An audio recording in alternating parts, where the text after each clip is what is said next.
Jai Shri Ram everyone, Jai Shri Krishna. So let's see what is the message from the divine.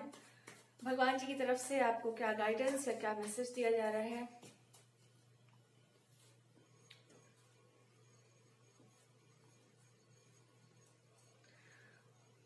Okay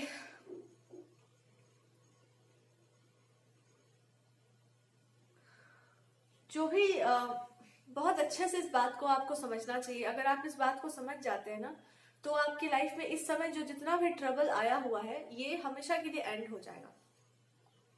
और ये trouble के लाने के पीछे का कारण है आप खुद ही, क्योंकि आपके अंदर ना एक जिद्दीपना है कि हम जो है वो तो हम बनेंगे नहीं, और जो हम बनेंगे नहीं वो हम मतलब फ्लॉन्ट कर, अब हम शो कर सकते हैं कि जो हम नहीं है वो हम शो करेंगे, और जो हम हैं वो हम कंप्लीटली उसको नहीं एम्बॉडी करेंगे. तो ये गलत बात है. तो आपको क्या करना चाहिए in the situation? I think you are a person जो,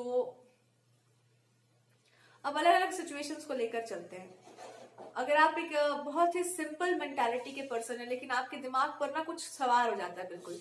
मान लो कि कोई स्किल सेट है, कोई क्रिएटिव आइडिया है, आपके दिमाग पर वो सवार हो जाता है और आप उसके पीछे भागने लगते हैं. तो आप उसको मान क्यों नहीं लेते इस चीज को कि आपके दिमाग पर जो चढ़ जाता है आप उसको पाकर ही रहते हैं. कोई चीज ऐसी नहीं है जिसको आप पा नहीं सकते, इसको आप मान ले अच्छे से. अगर आपके पास कोई स्पेशल टाइप का गिफ्ट है, कोई एबिलिटी है, कोई टैलेंट है, तो आप उस चीज को एक्सेप्ट क्यों नहीं कर लेते कि आपके पास वो एबिलिटी और वो गिफ्ट है? आप उससे भाग क्यों रहे हैं? अगर आपका इंट्यूशन बहुत शार्प है, गॉड से और हर तरह का मैसेज आप पिक कर सकते हैं, तो आप इसको एक्सेप्ट क्यों नहीं कर लेते?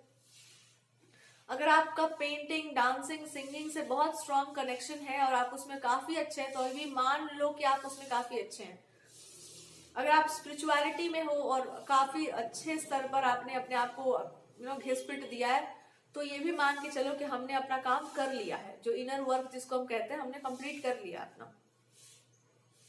बड़ा मुश्किल काम है बट आपने उसको कंप्लीट कर दिया. और अगर आप एक ऐसे इंसान हैं जो नदी की धारा की तरह प्रवाहित होना जानते हैं, शांत है, स्थिर है, बट स्टिल आप जैसे भी हैं, जो भी है आप ऐसे ऐसे हिलना डुलना जानते हैं, मतलब यू आर लाइक कि अब आपको कुछ करना नहीं है एक्सटर्नली.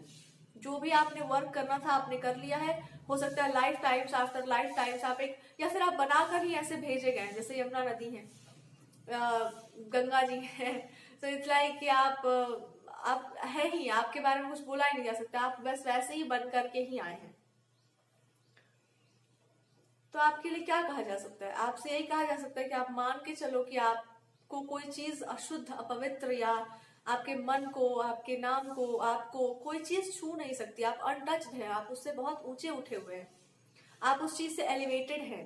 तो आप ऑलरेडी बाय नेचर आप ऐसे हैं. तो आप मान लो इस चीज को कि चाहे कुछ भी हो जाए, कोई कूड़ा कचरा आपके जीवन में फेंक रहा हो, चाहे कोई कुछ भी कर रहा हो आपके साथ, उसके साथ तो बुरा होगा ही, बट लास्ट लास्ट तक आप कोशिश करेंगे कि आप उस इंसान को या तो रोक दो, या उस चीज से उसको बचा लो, या फिर आप अपने आप को वहां से हटा लो. क्योंकि ये आपका नेचर है, बाय डिफॉल्ट आपकी डिफॉल्ट सेटिंग्स में ये चीज है. सॉफ्टवेयर ही वैसा अपलोड करके भगवान भेजे हुए हैं. इस चीज को आप मान लीजिए. क्यों नहीं मान पा रहे आप? अब इसमें आपका सबसे बड़ा ईगो है, और वो ये है कि पहले दुनिया को करेक्ट करो, लोगों को करेक्ट करो, उनको सिखाओ कि हमको ठीक से ट्रीट करो, उनको सिखाओ कि वो हमको अच्छे से ट्रीट करें, उनको बताओ कि हम अच्छे हैं, उनको बताओ कि मेरे अंदर कोई फॉल्ट नहीं है, उनको उस तरह के रास्ते पर ले आओ जिस तरह से हम चल रहे हैं, या उनसे वो सब कुछ करवाओ. Only then I will accept the way I am. ये कभी नहीं हुआ है और ना कभी होगा. ठीक है? तो ये एंडलेस आप रहते रहो इसी अपने सपनों की दुनिया में. ये कभी ना हुआ है, कभी भी ना हुआ है, ना होने वाला है आगे. और आपके लिए तो ये बिल्कुल नहीं होने वाला है, बिकॉज अगर सारी ही चीजें काली हैं और वहां पर एक कोई सफेद चीज रख दो तो वो ज्यादा दिखाई देती है, बिकॉज दैट इज ब्यूटीफुल ना. वैसे ही आपसे बोला गया यहाँ पर कि ये तो सोचना भी मत, वहां पर आप बन के दिखाओ जो आप वास्तव में हो. ये नहीं सोच लेना कि कोई और बन जाएगा आपके लिए कुछ भी, वो कभी नहीं होगा. हाँ, आप उससे प्रभावित कर सकते हैं, आप वहां पर शाइन कर सकते हैं, आपकी प्रकाश, आपने शाइन को यूज किया जा सकता है, या फिर उसके छत्र छाया में रहा जा सकता है, लेकिन इससे ज्यादा कुछ उम्मीद मत करना. कोई आपके ही जैसा हो जाए, या कोई और आपके सब्स्टिट्यूट में आ जाए, या कोई आपके यहाँ पर अराउंड में आकर बैठ जाए. जो आप कर सकते हैं, जो आपके थ्रू होना है, वो किसी और के थ्रू नहीं हो सकता. कोई और आपके प्लेस को नहीं ले सकता. वो रिजर्व प्लेस आप ही के लिए है. और अगर आप उस चीज से भागेंगे, उससे नहीं आना चाहेंगे, तो आपकी समस्या है, और वो बहुत गलत बात है.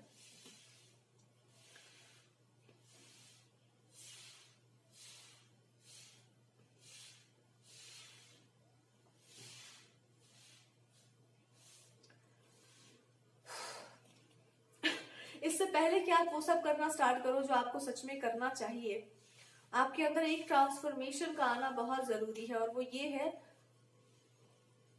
जो कुछ भी निगेटिव है, जो कुछ भी गलत है जो आपके अंदर है ना, उसको बाहर आना बहुत जरूरी है। तो क्या है ये चीजें जो आपको जोड़ने नहीं दे रही आपके रियल पर्पस से या आपके रियल पाथ से? बहुत सारी चीजें हैं जो एक्चुअली में आपको काम करना पड़ेगा अपने ऊपर, नहीं तो ये नहीं हो पाएगा, इसको रिलीज करना पड़ेगा अपने लाइफ से। चलो बता दो भैया, क्या है वो सारी चीजें जो इन लोगों को, मतलब हम सभी को इसको ये करना चाहिए। क्यों नहीं उस रियलिटी में या उस चीज में इंसान स्टेप इन कर पा रहा है? What is the problem here?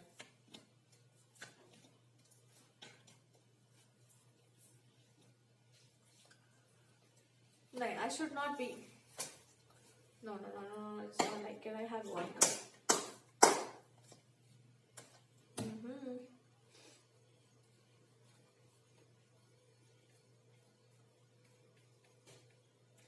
कभी आप उम्मीद मत करना कि आप जो है लोगों के जैसे होंगे या लोग आपके जैसे होंगे या लोग आपको वैसे एक्सेप्ट करेंगे जैसे आप रियलिटी में हैं। जहां पर भी आप होंगे आप यूनिक ही होंगे। You will be a person जो जहां पर भी है वहां पर दी बेस्ट होगा, बट यूनिक होगा। उसके मैच में, उसके लेवल पे, उसके जैसी बातें करने वाला, उस तरह की बात करने वाला, उस जोन में रहने वाला, there will be nobody around you. और अपनी यूनिकनेस को आपको एक्सेप्ट करना होगा कि भैया हाँ, I am the kind of a person that I am. और तभी जाकर के आपका जो रियल वर्क है या जो रियल शाइन है वो दिखाई देगी। और दूसरी बात यहाँ पर, इससे ये होगा कैसे? स्वयं से आपको प्रेम हो तो ही आप जगत से प्रेम दिखा सकेंगे। और स्वयं से आपको प्रेम कैसे होने वाला है? कभी कभी कुछ लोग ना आपकी लाइफ में आपके सेल्फ लव को डिस्ट्रॉय करने आते हैं कि आप वो प्रेम कर ही ना पाओ जिस प्रेम को करके आप जीवन में आगे बढ़ सकते थे। ओह माय गॉड, आपको अपने आप से नफरत करवा देने वाले लोग। अगर ऐसा कुछ आपके साथ हुआ है, लेट्स सी, ये भी हर इंसान को भोगना पड़ता है कि उसको उस चीज से जाना पड़ता है एंड देन उसको देखना होगा कि अपने आप से प्रेम करने का अर्थ क्या होता है।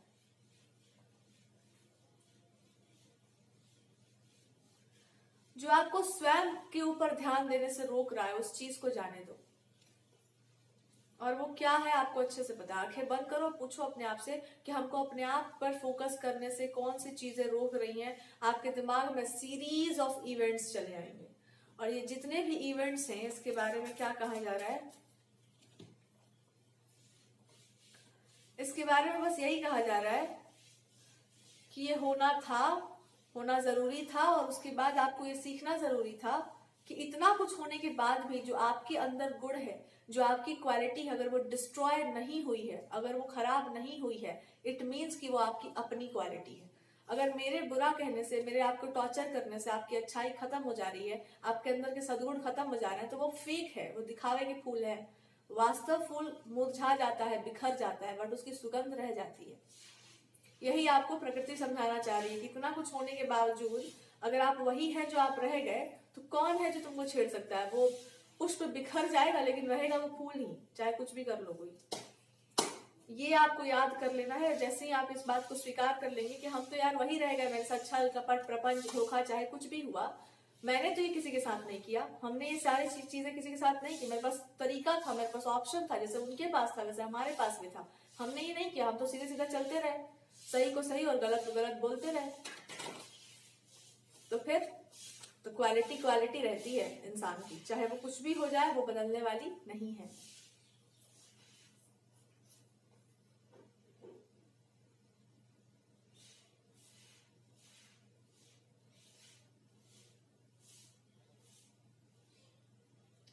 ये बात आपको समझनी चाहिए, ये बात उन सबको समझ में आनी चाहिए जिन्होंने इस तरह की कुछ भी गलत हरकतें की होंगी। देखो, फूल का अहमियत सबको समझ आना चाहिए, या पुष्प की जरूरत सबको पड़ती, जरूरत कह लो, या फिर बिना फूलों का तो कुछ है ही नहीं संसार में। चाहे वो भगवान की पूजा हो या श्रृंगार हो या कुछ भी हो, पुष्पों की आवश्यकता सबको पड़ती है। पर फूल नहीं मांगते इसका कीमत कि हम जो है सुगंध जो है यहाँ पे फैल रही है, या फिर हम जो भी है, फूलों की अपनी कोई मांग नहीं होती, वो बस होते हैं जैसे भी होते हैं। अब फूल कहेगी नहीं भाई, कोई है ही नहीं यहाँ पे आसपास हमको देखने वाला, कोई ऐसा अच्छा है ही नहीं, हम क्या करेंगे ऐसे रहकर, हम खिल कर क्या करेंगे, ऐसा कुछ भी नहीं होता बेटा, कुछ भी ऐसा नहीं होता। ये तब होगा जब पुष्प का ध्यान अपने आप पर ही होगा कि हम हैं flower, I will be like blooming.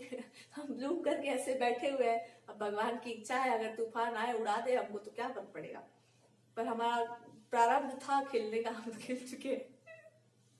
Take a risk and put your heart's desire into action. जैसे ही आप एक्सेप्ट करेंगे कि जो चीज आप, जो परफेक्ट पर्सन आप ढूंढ रहे हैं ना, वो खुद ही है आप में है, वो सारी अच्छी अच्छी क्वालिटीज जो आप ढूंढते फिर रहे कि मेरी एक बेस्ट फ्रेंड होती, मेरा एक बेस्ट फ्रेंड होता, सब है आपके अंदर कूट कूट के भरा हुआ। आप अपने बेस्ट फ्रेंड बन जाओ, अपना काम करना शुरू कर दो जैसे भी आपको आता है। I guarantee you one thing, इसी तरह से आप अपनी लाइफ में अबंडेंस को, अपने सक्सेस को क्रिएट करेंगे।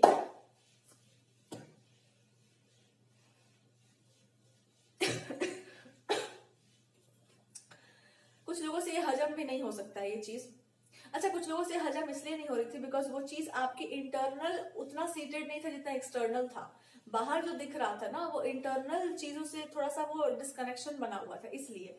तो अब ना इसको एक काम करो, इसको इंटरनल फोकस्ड कर दो कि I am who I am because of the work that I have done and it is for me. दूसरों के लिए नहीं है, मेरे लिए है, ये मेरी क्वालिटी है, इट इज फॉर मी। ये बाहर दिखेगा एज अ आउटकम, दिखाना नहीं है उसको।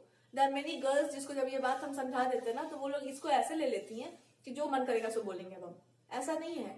आई एम टेलिंग यू, इसको पहले अपने अंदर सीट करो, इसको अपने अंदर बिठाओ कि यस इट इज। जब तुम्हारे भीतर ये चीज आएगी तो अपने आप वो आपके क्वालिटीज में आ जाएगा। ज्यादा करके उसको दूसरों को नीचा दिखाना या दूसरों को ऐसे प्राइड दिखाने का जरूरत नहीं। वो कोई बहुत अच्छी बात नहीं कह रहा, वो भी एक एरोगेंस का ही निशानी है। जब आप काम पूरा नहीं कर रहे होते हैं तो आप ऐसे दिखावा करते फिरते हैं, जब वो कंप्लीट हो चुका होता है तो अपने आप प्रदर्शित होता है। Okay, that is what I am getting. अगर आपके पास कोई अगर आपसे रेजोनेट हो रहा है, tell me in the comment section. और कुछ करने का जरूरत नहीं, बस यही है।